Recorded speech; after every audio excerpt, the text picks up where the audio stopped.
जय हिंद दोस्तों। अभी हम लोग फरना के तुर्की गांव में आए हुए हैं। कहा जाता है कि ये बाढ़ प्रभावित गांव है। बाढ़ आने पर ये गांव जो है पूरी तरह से प्रभावित हो जाता है। पहले यहाँ हम कुछ बुजुर्गों से, कुछ लोगों से बात करेंगे जो यहाँ पे बैठे हुए हैं। इस गांव में आखिर बाढ़ आने पर क्या क्या समस्या होती है और इन्हें किस प्रकार के कष्टों का सामना करना पड़ता है, खाने पीने से लेकर पशु चारा इत्यादि। इन लोगों से हम बात करते हैं। एक यहाँ पे व्यक्ति हैं। बताइए सर, ये कौन सा गाँव है, आप खुद बताइए। ये फरना पंचायत के तुर्की गाँव। अच्छा। तो ये बताइए, जैसा कि यहाँ बखोरापुर से मात्र 3 किलोमीटर पहले है, तो बखोरापुर तो बाढ़ में पूरी तरह से डूब जाता है। गंगा नदी वहाँ बगल में है, तो सारा पानी यहाँ पे आ जाता है। तो क्या क्या कष्ट का सामना करना पड़ता है? हर चीज़ का सामना करना पड़ता है, पशु से लेके आदमी तक। कोई मतलब बीमार पड़ जाए, उसको ले जाने का कोई साधन नहीं है। और यहाँ पे कोई मदद आती है कि नहीं सरकार की तरफ से?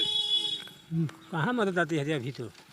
अभी मदद कोई कुछ नहीं है। तो जैसे कि पूरी तरह से बाढ़ से प्रभावित हो जाते हैं लोग, तो सरकारी सहायता नहीं पहुँच पाती है, राशन वगैरह या पशु को देखने का?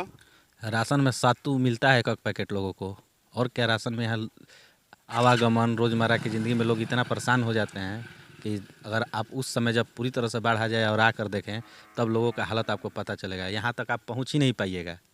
और देख इसका कनेक्शन कट हो जाता है। जो ये पूरा पंचायत का गांव है, खास करके तुर्की गांव है, इसका पूरा कनेक्शन ही कट हो जाता है। ये टापू की तरह हो जाता है।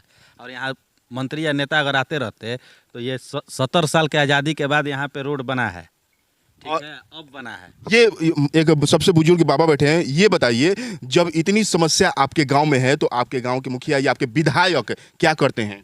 वो मैंने कुछ नहीं कर पाता है लोग। कौन है यहाँ के विधायक? बिहार प्रताप। तो क्या वो कुछ मदद नहीं पहुंचाते हैं यहाँ पे? कुछ नहीं। तो वो वोट मांगने क्यों आ जाते हैं? अब ये तो हमने के कोई पूछा ही वाला नहीं के, या डूबल लोग के मुहला लोग के जियला लोग, या कोई पूछे वाला नहीं के। तो जैसा कि बाढ़ आ जाता है, तो आने वाले समय में और सरकार से किस तरह की मदद चाहते हैं आप? सरकार से मदद कुछ नहीं चाहिए। जिस तरह सोन नदी पर अगर बांध बंधा हुआ है, पक्का बांध गंगा नदी पर बन जाए और नहरीकरण कर दिया जाए, तो सिंचाई में भी बहुत सुविधा मिलेगी और बाढ़ से भी राहत मिलेगी। लेकिन सरकार को उस पर ध्यान है नहीं।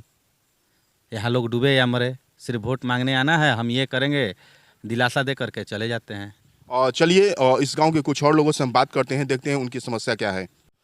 तो देखिए यहाँ पे हम लोग आ चुके हैं। यहाँ पे जैसा कि दिखाए कैमरामैन, बाढ़ का सीन यहाँ पे, और गांव जो है पूरी तरह से बाढ़ से घिरा हुआ है। यहाँ पे कुछ यहाँ पे हमें लोग मिल गए। इन लोगों से बात करते हैं। सबसे पहले इनसे बात करते हैं। बताइए यहाँ की समस्या क्या है? सर, यहाँ का समस्या कि मेरा बाढ़ से पूरा खेत 3-4 बीघा में धान बोआ हूँ, सब डूब रहा है। इतना सारी 2 दिन में पानी इतना छाप लिया है। कोई पूछने नहीं आता है हमारे गांव में, कोई विकास भी नहीं करने आता है, सब ऐसे ही पड़ा है। तो मतलब कि जो फसल बर्बाद होती है उसका मुआवजा मिलता है या नहीं? कुछ नहीं। कोई नहीं आता है पूछने? कोई नहीं आता है पूछने। बाढ़ जो आता है यहाँ पे, इधर आइए, और बाढ़ जो आता है इसमें और क्या क्या समस्या झेलना पड़ता है? सब कुछ झेलना पड़ता है, सब बाढ़ से डूब जाता है, सब परेशानी का दिक्कत हो जाता है। राह में पूरा यहाँ नाव चलता है, जब ये पूरा छाप लेगा, चारों तरफ से घिर जाएगा, तो नाव चलता है, नाव से हम लोग जाते आते हैं रोड पे। तो मतलब कि एनडीआरएफ की जो टीम आती होगी, तो भी तो सरकारी मदद सहायता पहुंचाती होगी और खाने पीने की वस्तुएं यहाँ पे देती होगी? कुछ नहीं देती है, खाने पीने की कुछ वस्तु नहीं है। हम लोग ऐसे ही अपना जाते हैं आते हैं, नाव भी भाड़ा पे चलती है। तो भाड़ा पे अगर नाव चलती है, तो जितना दिन यहाँ पे बाढ़ रहता है, तो यहाँ के लोग अपना जीवन यापन कैसे करते हैं? अरे सर, कैसे करेंगे, वही में अपना चलता रहता है। अब करेंगे कैसे? अब सब घिर जाता है तो कोई पूछने नहीं आता है। हम लोग ऐसे ही दुख में अपना झेलते रहते हैं, खाते पीते ऐसे ही चलते हैं। तो मतलब कहने का तात्पर्य है कि जो भी गरीब लोग होंगे, गरीब परिवार से आते होंगे, उन्हें काफ़ी दुख झेलना पड़ता होगा। बहुत ज़्यादा। चलिए, हाँ बोलिए। पंचायत का सबसे गरीब अगर गांव देखा जाए तो तुर्की गांव है। और यहाँ पे जितने भी लोग हैं वो छोटे किसान हैं, जो कि बड़े लोगों से पट्टा पे खेत लेकर खेती करते हैं। और उनकी फसल जो धान की अभी बुआई चल रही है, बुआई हुई है, ये फसल पूरी तरह से बाढ़ से, ये बाढ़ग्रस्त क्षेत्र है, बाढ़ से बर्बाद हो जाती है पूरी फसलें। ये प्रत्येक साल ऐसा होता है? प्रत्येक साल। और तो प्रत्येक साल ऐसा होता है, तो यहाँ देखने पूछबे नहीं करते हैं। तो जब वो वोट मांगने आते हैं, तो उस समय ये सवाल उठाना चाहिए कि नहीं आपको? सर उठाते हैं तो बोलता है लोग कि हम देंगे इसी करके, अब वोट दीजिए, अब करेंगे, हमको जिताइए, हम करेंगे, हमको जिताइए, हम करेंगे। फसल बीमा के तहत इनको फसल का मुआवजा मिलना चाहिए जितना इनकी बर्बादी हुई है, क्योंकि ये अगले किसान को 8,000 10,000 बीघा पे खेत ले करके तब खेती करते हैं, पहले अपना पूंजी लगाते हैं, वो फसल बर्बाद हो जाए। इसी के कारण हमारा जो है देश पिछड़ा हुआ है। सरकार यहाँ जो रीढ़ की हड्डी है हमारे देश का वो है किसान, जिस पर सरकार ध्यान नहीं दे रही है। सरकार अपनी योजना बहुत सारी योजना चला रही है, लेकिन वो योजना है सिर्फ बड़े लोगों के लिए। चाहे सरकार का जो आपका अभी योजना आया हुआ है ये मुद्रा लोन में भी जाइए तो एक छोटा किसान कहाँ से जीएसटी लाएगा और कहाँ से आपका ये क्या कहते हैं उसको आईटीआर रिटर्न भरेगा या उद्यम बनाएगा, कहाँ से बनाएगा?